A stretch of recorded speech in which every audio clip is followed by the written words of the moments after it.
Shalom, selamat pagi jemaat Gereja Kristen Kalam Kudus yang terkasih di dalam Kristus. Kembali kita bertemu, saya berharap kita dalam keadaan baik, sehat, tetap bersyukur karena kebaikan Tuhan, tetap bersukacita karena kebaikan Tuhan.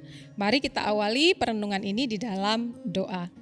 Bapa, kami mengucap syukur atas kasih setia Tuhan yang tak habis-habisnya.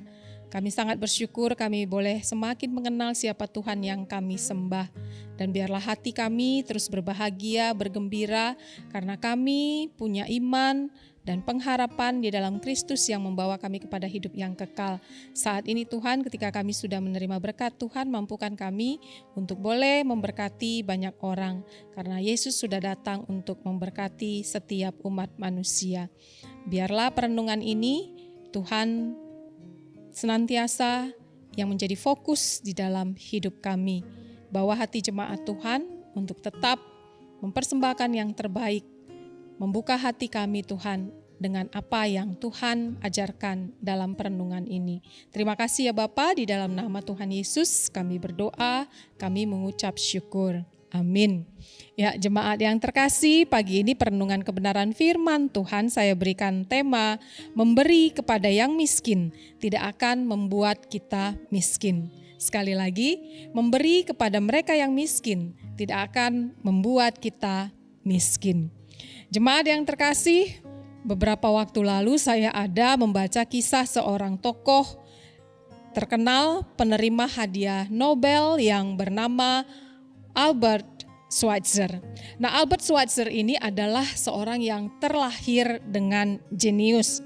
Dia adalah seorang teolog, dia juga adalah seorang musikus yang sangat handal, bahkan dia juga adalah seorang filsuf, seorang dosen, dan dia juga adalah seorang dokter. Nah, Schweitzer ini sejak kecilnya dikenal sebagai anak-anak yang sudah memiliki empati kepada mereka yang miskin. Nah, ketika usianya beranjak 6 tahun dan dia mulai pergi ke sekolah, ketika dia melihat teman-teman di sekitarnya, dia melihat bahwasanya teman-teman sekitarnya itu tidak memiliki perekonomian, kemampuan, bahkan pakaian mereka yang jauh lebih buruk dari keadaannya. Nah, karena dia melihat sekitarnya yang begitu miskin, dia mengatakan bahwasanya dia tidak akan memakai baju yang lebih baik daripada teman-temannya. Nah, sikap Schweitzer ini ternyata diturunkan dari ayahnya. Ayahnya itu adalah seorang teolog, seorang pendeta yang hidupnya memang melayani Tuhan. Dan kemudian pada usia 28 tahun Schweitzer ini meninggalkan profesinya sebagai seorang dosen. Dan ia membaca tentang kemiskinan yang terjadi di daerah Kongo, yaitu di sekitar pantai barat Afrika. Nah, di sana Schweitzer mendirikan sebuah rumah sakit yang tadinya adalah sebuah kandang ayam. Mereka menyulap kandang ayam ini menjadi sebuah rumah sakit. Dan dalam 9 bulan pertama, Schweitzer bersama dengan istrinya yang seorang ahli anestesi, mereka sudah melayani lebih dari 2.000 orang yang sakit. Dan ia mengatakan bahwasanya komitmennya untuk melakukan yang terbaik, membantu mereka yang miskin, itu harus dikerjakan secara langsung oleh dirinya sendiri. Untuk itu ketika ia juga menerima hadiah Nobel, Schweitzer mempergunakan uang berupa hadiah Nobel itu untuk membangun sebuah rumah sakit khusus penderita lepra. Jemaat yang terkasih, kalau kita membaca dari Ulangan pasal yang ke-15 ayat yang ke-11 di situ dikatakan, sebab orang-orang miskin tidak hentinya akan ada di dalam negeri itu. Itulah sebabnya aku memberi perintah kepadamu demikian. Haruslah engkau membuka tangan lebar-lebar bagi saudaramu yang tertindas dan yang miskin di negerimu.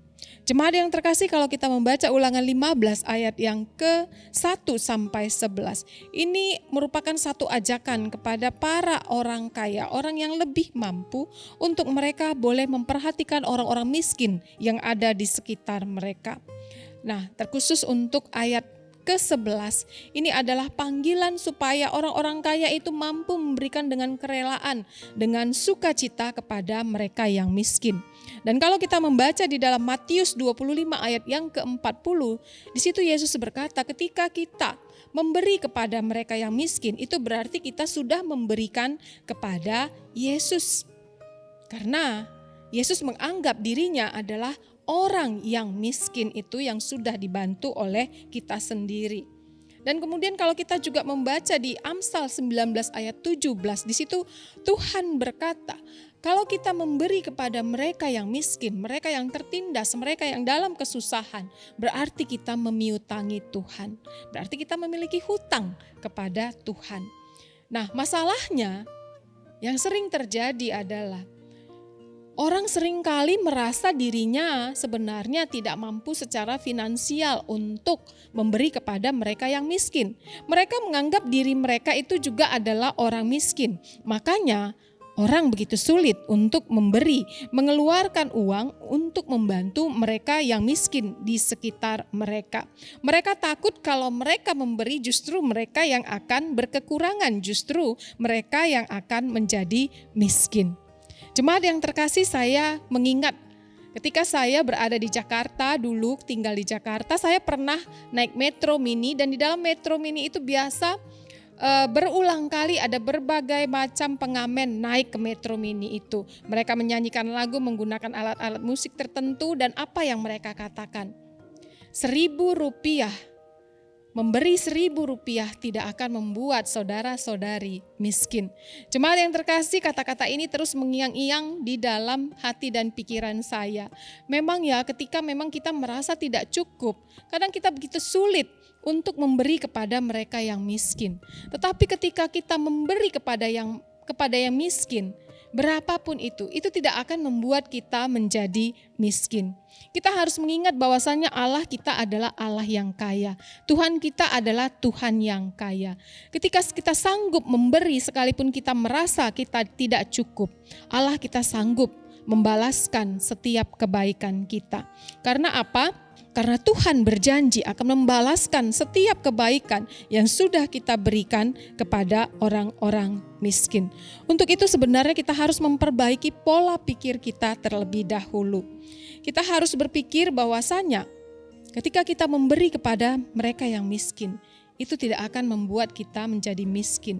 Bahkan Tuhan bisa melipat gandakan pembalasan dari pemberian kita itu.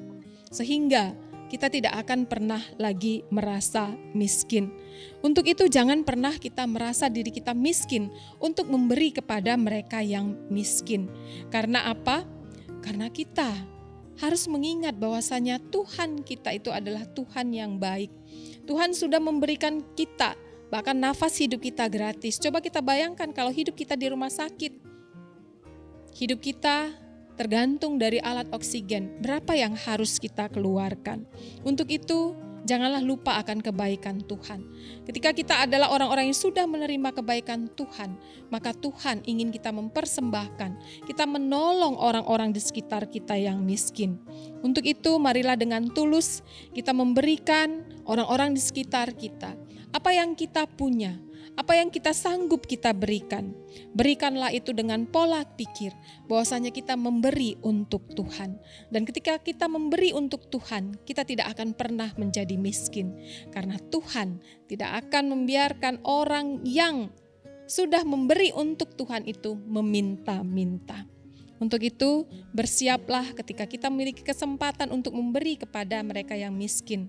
Berikanlah yang terbaik, karena itu adalah pemberian kita untuk Tuhan. Amin. Mari kita berdoa. Bapa di surga, kami sangat bersyukur ya Tuhan kalau di tengah pandemi ini, Tuhan memberikan berbagai kesempatan kepada setiap kami untuk memberi kepada mereka yang miskin. Ketika Tuhan menemukan setiap kami memiliki pola pikir yang salah, kadang kami merasa diri kami tidak cukup mampu untuk memberi kepada mereka yang miskin. Kadang kami merasa kalau kami memberi kepada mereka yang miskin, maka kami akan berkekurangan. Padahal Tuhan membalaskan upah yang cukup besar ya Tuhan ketika kami boleh memberi untuk mereka yang miskin. Karena ketika kami memberi kepada mereka yang miskin, itu juga kami beri kepada Tuhan. Dan Tuhan akan senang, Tuhan akan membalaskan setiap kebaikan umat Tuhan. Untuk itu Tuhan, jika jemaat Tuhan saat ini memiliki kemampuan ya Tuhan untuk memberi kepada orang-orang di sekitar yang mengalami krisis di tengah pandemi ini. Biarlah ya Tuhan Engkau menggerakkan hati kami untuk kami boleh memberi kepada mereka yang miskin, supaya nama Tuhan yang dipermuliakan dan Tuhan senang akan pemberian kami, akan persembahan kami. Terima kasih ya Bapa, berkati jemaat Tuhan untuk pekerjaan mereka, untuk usaha mereka, kiranya Tuhan buat berhasil. Bawa kami ke dalam satu konsep pikiran yang benar, bahwasanya ketika kami memberi kepada yang miskin, maka tidak pernah Tuhan membuat kami menjadi miskin, tapi Tuhan yang kaya, yang akan mencukupkan, yang akan memberikan kecukupan dalam kebutuhan kami dengan kelimpahan, dengan kekayaan Tuhan. Terima kasih ya Bapa, inilah doa kami, pengharapan kami, yang kami naikkan hanya di dalam Yesus Kristus, Tuhan dan Juru Selamat kami. Amin. Ya, selamat pagi, selamat beraktivitas, Tuhan Yesus memberkati.